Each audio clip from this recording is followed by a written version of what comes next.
So, commissioning engineers, right? It's a title that's been, well, it feels like it's everywhere you turn these days. And for good reason, it seems. So we're diving into that world today. We've been digging through RoleCatcher's insights. They've got this platform all about careers, and they've got some really interesting stuff to say about commissioning engineers. Yeah, it's definitely a field that's growing, especially now with all the focus on sustainability and, renewable energy, all these really complex projects. It's only becoming more important. Makes sense. But I got to admit, when I first heard the title commissioning engineer, I kind of thought, sounds kind of dry, right?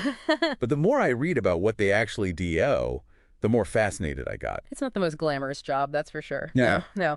But think of it like this. You know those home renovation shows where they, bring in all the experts at the end to make sure everything actually works? Right, right. Before they, hand over the keys. Exactly. It's like that, but instead of a fancy backsplash, they're dealing with, HVAC systems, entire power grids, even whole factories. Commissioning engineers are the ones who run all the tests, make sure all the systems are actually talking to each other, that everything meets the specs. They basically give the final thumbs up to say, okay, this thing is good to go. So less shiplap, more gigawatts, right? Mm.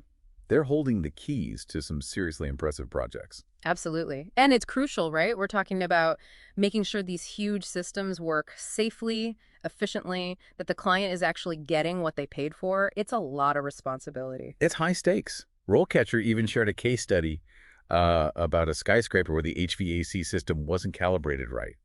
Ended up being a huge energy waster.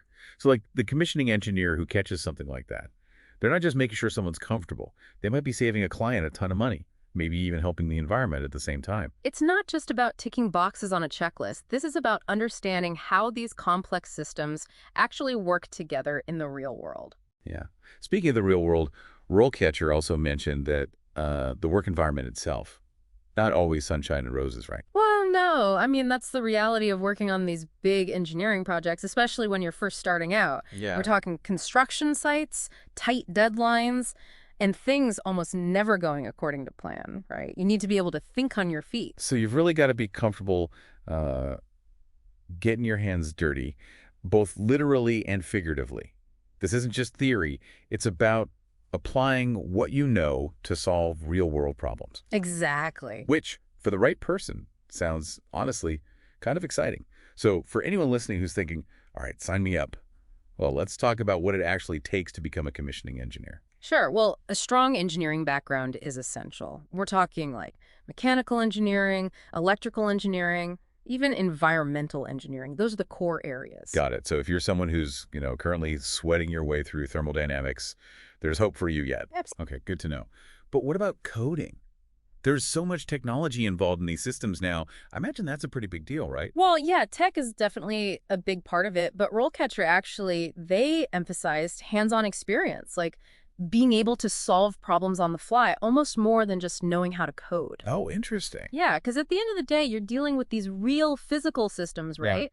Often on site. You need to be able to figure things out, come up with solutions when things get tough. So it's that combination, the technical know-how, but also that ability to think on your feet. Okay, that makes sense. Now, RoleCatcher also mentions certifications. Are those a big deal in this field? They're not always required, but Yeah. they could definitely give you a leg up. It's like a stamp of approval, right? Shows you're serious. Right, yeah. Shows you're going above and beyond. Exactly. Two of the big ones they mentioned were the PE license, so that's professional engineer, and then there's the CCP, the Certified Commissioning Professional Credential. Got it. So you're not just learning on the job, you're actively pursuing, professional development. Okay, I like that. Now, RoleCatcher didn't stop at just entry-level stuff. They actually mapped out what a whole career in this field could look like. It's not just one title, right? There's levels to this. Yeah, absolutely. They broke it down into different stages, starting with junior commissioning engineer and then all the way up to, senior. And obviously more responsibility and hopefully more pay as you progress. Okay, so let's walk through it. What does that look like in action? Paint us a picture. All right, so imagine, you're fresh out of school, raring to go. As a junior commissioning engineer, you're going to be getting a ton of hands-on experience, Yeah. probably assisting those more senior engineers, working on installations, testing equipment, Yeah. and get ready for this, a lot of documentation. Oh, paperwork. The universal language of engineering. Pretty much. Yeah. But it's all about learning the ropes at that stage, building that foundation. Okay, so you're like the engineering equivalent of an apprentice at that point. Exactly. And then as you gain experience, you prove yourself, you might move up to an assistant commissioning engineer role. Okay. And at that level, you're starting to maybe manage some smaller projects. You're doing more of those complex tests, maybe even dealing directly with, clients or contractors. So it's not just about learning anymore. You're starting to really take ownership. Exactly. That's cool. So what's next? Well, then you hit the big leagues. You become a full-fledged commissioning engineer. Oh, yeah, the title on the business card. That's it. But it's more than just the title. This is where the leadership aspect really comes in. You're not just managing day-to-day stuff. You're developing plans, setting schedules, overseeing a whole team. So those project management skills become super critical here. Absolutely. You're the one making sure the project stays on track, on time, and most importantly, on budget. And this is where those certifications we talked about, they can really start to make a difference. Got it. Got it. Okay, so that's like leveling up. Right? More challenges, more responsibility, hopefully more rewards. But what about those who want to reach, like, the peak? What's the top of the mountain look like in this career? Senior commissioning engineer, that's you're like the guru at that point.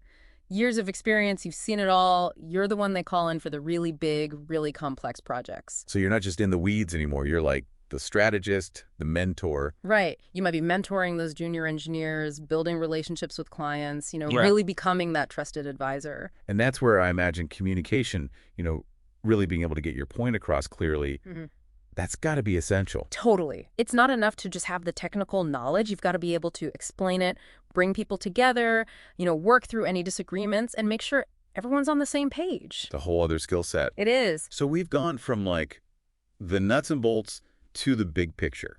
But it all starts with getting your foot in the door. Right. Right.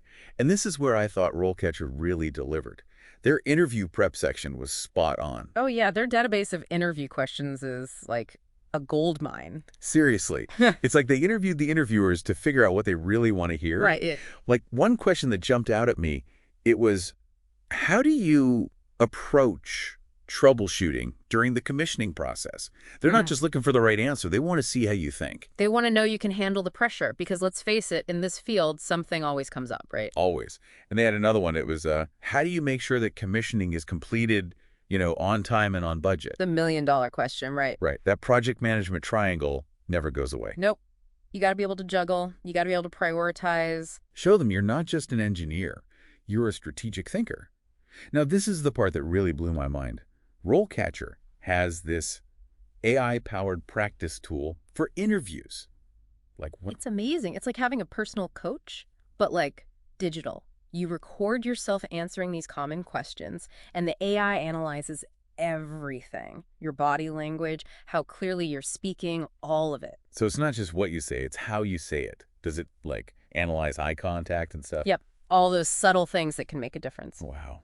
Technology is changing everything. It really is. So that's the world of commissioning engineers. From skyscrapers to, potentially saving the planet. It's a career path that's got, honestly, a surprising amount of impact. And it's only getting more important as technology evolves, and those systems, those projects, they just keep getting more and more complex. Totally. And it's not just about the impact. It's also a career with a lot of potential, right? Good salary, lots of room to grow. So for everyone listening, here's a final thought. What incredible project would you want to commission? What problem would you be excited to solve? Because that's what this is all about. Turning those ambitious plans, those big ideas, into something real.